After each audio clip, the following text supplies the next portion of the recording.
600 करोड़ से ज्यादा का कथित बैंक घोटाला, आईएएस पंकज की गिरफ्तारी और तुरंत कांग्रेस हमलावर हो गई सरकार पर। और बात पहुंच गई फिर राज्यसभा चुनाव तक, क्योंकि राज्यसभा चुनाव में आरोप बनाए गए थे आईएएस पंकज, और इसलिए विपक्ष सवाल कर रहा है सरकार से। हुड्डा से लेकर कांग्रेस के कुछ विधायकों ने भी किया है प्रहार, सीएम को भी लिया गया है निशाने पर और कर दी गई निष्पक्ष जांच की मांग। तो क्या वाकई सरकार को पहले से सब पता था?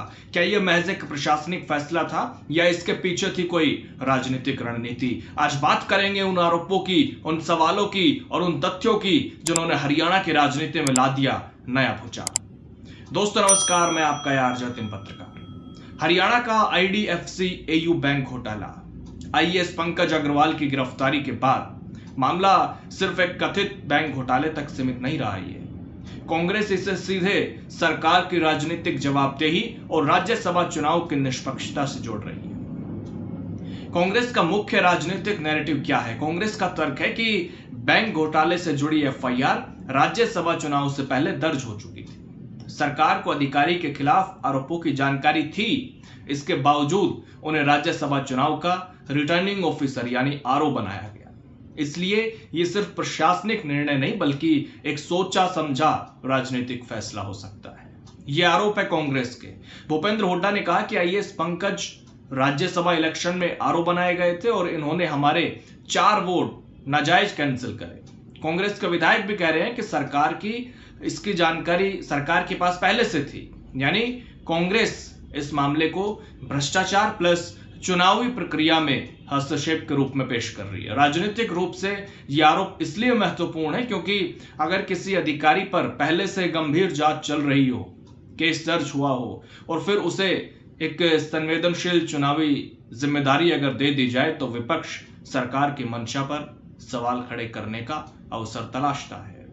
अब बात करते हैं कि राज्यसभा चुनाव को इसमें क्यों जोड़ा जा रहा है, क्योंकि राज्यसभा चुनाव सामान्य विधानसभा चुनाव की तरह नहीं होते। इनमें विधायक वोट डालते हैं और पूरी प्रक्रिया की निगरानी में रिटर्निंग ऑफिसर की भूमिका महत्वपूर्ण होती है। कांग्रेस के नेता अशोक अरोड़ा और आफ्ताब अहमद का आरोप है कि सरकार ने ऐसे अधिकारी को आरोप बनाया जिस पर वो भरोसा करती थी। दोनों नेताओं ने आरोप लगाया कि राज्यसभा चुनाव को प्रभावित करने के लिए सरकार और पंकज अग्रवाल के बीच मिलीभगत थी। यह आरोप है। उन्होंने मामले की निष्पक्ष जांच की मांग करते हुए सीएम, नायब सैनी और वित्त विभाग के शीर्ष अधिकारियों की भूमिका पर भी सवाल उठाए। अशोक अरोड़ा ने कहा कि 23 फरवरी को बैंक घोटाले से संबंधित एफआईआर दर्ज हो चुकी थी, जबकि राज्यसभा चुनाव 16 मार्च को। ऐसे में सवाल उठता है कि सरकार ने एक ऐसे अधिकारी को रिटर्निंग ऑफिसर क्यों बनाया जिसका नाम जांच के दायरे में था। उनका आरोप है कि सरकार इस बार वोट चोरी के जरिए राज्यसभा सांसद बनाना चाहती थी और इसी उद्देश्य से पंकज अग्रवाल का इस्तेमाल किया गया। उन्होंने यह भी कहा कि सीएम खुद वित्त मंत्री भी हैं, इसलिए इस पूरे मामले की नैतिक और प्रशासनिक जिम्मेदारी उन्हें लेनी चाहिए।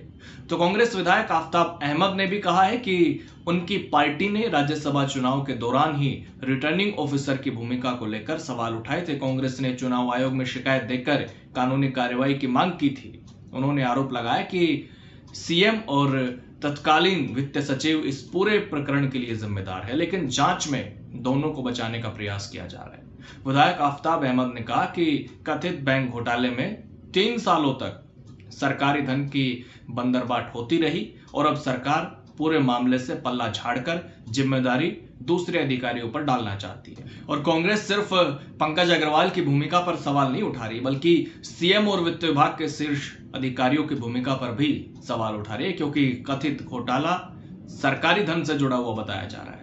वित्त विभाग की निगरानी को लेकर सवाल उठ रहे हैं और चूंकि यह विभाग सीएम के पास है तो विपक्ष सीधे सीएम से सवाल कर रहा है। यानी कांग्रेस कह रही है कि अगर कई साल तक अनियमितताएं हुई तो केवल निचले अधिकारियों को जिम्मेदार नहीं ठहराया जा सकता। और कई बार राजनीति में कानूनी दोष सिद्ध होने से पहले ही धारणा बन जाती है। विपक्ष यही धारणा बनाने की कोशिश कर रहा है कि सरकार ने अधिकारियों को संरक्षण दिया। हालांकि अभी जांच के बाद ही सब साफ होगा, क्योंकि आरोप और तथ्य दोनों में बहुत फर्क होता है। तो फिलहाल पंकज अग्रवाल की गिरफ्तारी हुई है, कुछ और अधिकारियों की भी गिरफ्तारी हुई है और कांग्रेस ने सरकार पर आरोप लगाए। राज्यसभा चुनाव में उनकी आरओ के रूप में नियुक्ति हुई थी आईएएस पंकज की। सरकार को पहले से इसकी पूरी जानकारी थी, यह कहना है कांग्रेस का। आरओ की नियुक्ति चुनाव को प्रभावित करने के उद्देश्य से की गई। सीएम या वित्त विभाग के वरिष्ठ अधिकारी जिम्मेदार हो सकते हैं, ये आरोप विपक्ष के हैं। और कांग्रेस इस मामले को एक साधारण बैंक घोटाले से आगे बढ़ाकर भ्रष्टाचार, सत्ता संरक्षण और चुनावी निष्पक्षता के रूप में पेश कर रही है। हालांकि आपको कुछ कहना है तो जरूर कह सकते हैं। कमेंट बॉक्स के दरवाजे हमेशा की तरह आज भी आपके लिए खुले हुए हैं। नमस्कार।